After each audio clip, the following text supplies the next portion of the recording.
So do you think you'll have another one? Yeah, pregnant now. Cooking up twins. What happened to your hands? Oh, you should see the wall. Just beautiful work in this. It's such a moving film to watch. And I also love a story that gives you great character introductions. And within the first few minutes of this movie, before we even really know these characters yet, Grace and Jackson are tearing each other's clothes off and thrashing around in a very physical and quite animalistic way. So, Jennifer, I know you said that was your first day on set, which seems terrifying. Looking back on it now, are you glad that you kind of jumped into the deep end and shot that on the first day? Would you rather have waited, or do you think it would have ended up being more difficult if you'd had time to get in your own head about it? I think exactly. I think there's like Lynne had an instinct that like if we leave it, it's gonna just like have time to like build up. Also, it's like the more Rob and I become friends or like get to know each other, then it gets even weirder, you know? So it was kind of like, it actually was perfect. It was like exposure therapy.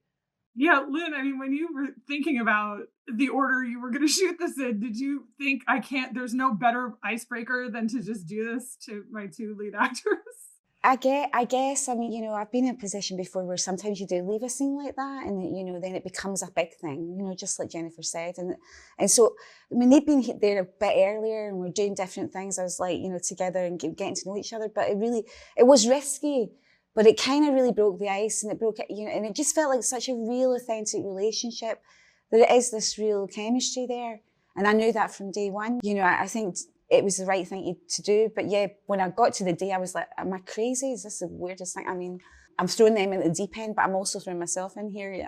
But it really worked. It really felt like there was, you could just, feel it. You could feel this real couple, Jennifer, I love that you're someone that Scorsese just calls and describes a book to, and then you read it and get the movie going, and now here we are. I love that for me too. Yeah, it's kind of amazing. So was that the first time he had reached out to you about something like that? Did he tell you why he had thought of you for this? He had reached out about projects that, he was directing or that he, that he had kind of thought about. And we have talked about books before, but this was definitely a first that he was like, I can't do it.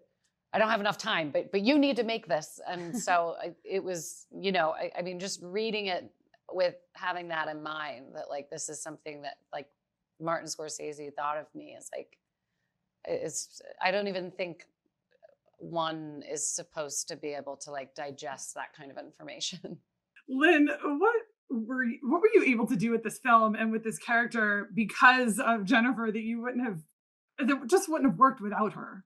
I think that that you never knew what was going to happen next. There was a kind of real spirit of, it was exciting being set because I would give room to play, but she would always play it in a way that was unexpected, something against the grain, like something so inside that character of Grace, I mean, because when Jennifer sent me the book, I was like, oh, this is, I mean, it's a quite surreal book, you don't know what's real, what's not real, but it's really interesting, like, material, there, and I had to find my way in a bit, so I think when I did, and I felt I'd nailed it, then we just trusted each other enough to go there, and I think I just set up these spaces and let her be, because we understood by that point. I think we talked so much, we understood where we were going. That's what I felt, yeah.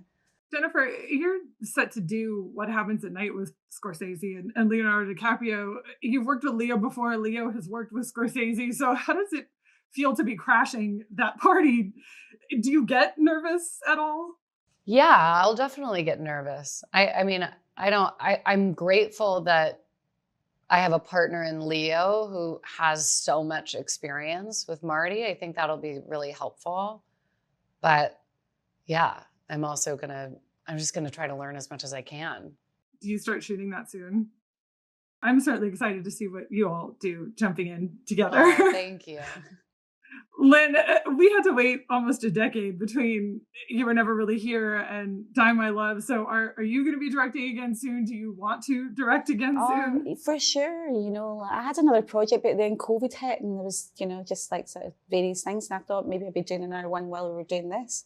So, But I've got, a few things ready, and I just want to, like, yeah, like, you don't want to wait years, and, it's like, but you have to find a project that you really, commit to as well, you're going to be with it for a number of years, But yeah, like, I'm excited for the next thing, I'm thinking about it all the time. I'm swimming and I'm like, okay, what next? What do I want to explore really, But I've got a few really meaty projects I'm, hoping to get off the ground for next year, yeah. Jennifer, you've said that you want to write and direct, and I'm curious if there are qualities in Lynne as a director that you'd like to carry over into your own work. If that I would like to, yes. I don't think that liking it and actually having the ability will be a different story. No, I told Lynne, that she is my role model. She's my idol, and so to please, like, let me know, what you're doing and why and when you're. And she was really inclusive in the process, and just even being able to listen to conversations that she was having with Seamus McGarvey, it was just incredible. It was just two geniuses talking, and the way that she can set up a shot, it's so singular. The way that she can, like, move Rob to be in the foreground, squat him down, then I'm in the back. It's this visual gift that she has. I mean, she is a cinematographer, but there's like, she's like a photographer too. The way that she can view things and turn anything into like an oil portrait. I would love to be able to do that, but I think I'll just have to strive for, Well, she's working with the maestros, Scorsese. And I'm taking notes. So. Well, thank you. I so appreciate you guys talking to me about this. It really was, it's such a beautiful and heartbreaking and just such a great film to watch. So thank you. Thank Thanks you. very much.